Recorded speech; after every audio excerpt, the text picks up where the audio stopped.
किती दिवस झाले प्रशासन मला रोज विचारते राधिका, वडिलांना सांगता येत नाही का आधी माझं शिक्षण मग बाकी सगळं ते?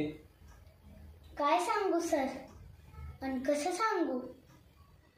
गेल्या वर्षी बहिणीचं लगीन झालं, 2 लाख रुपये हुंडा घेतला आणि 1.5 तोळं सोनं. तेव्हाचं कर्ज फिटलं नाही तर चुलत्याने केस टाकली वावराच्या वाटणीची. केस हारलो आणि पैक बी गेलं. तवर घराच्या वाटण्या झाल्या. आता कुडाच्या घरात राहतोय. इकडून उंदीर येतोय तर तिकडून घुस येते. पावसाळ्यात अख्खं घर गळते.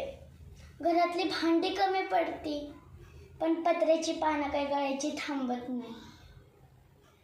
बाप घावलती काम करते, पण आज भाकरी खाल्ली तर उद्याची काळजी वाटते. आई वाटी घेऊन रोज याचं त्याचं घर टिकते.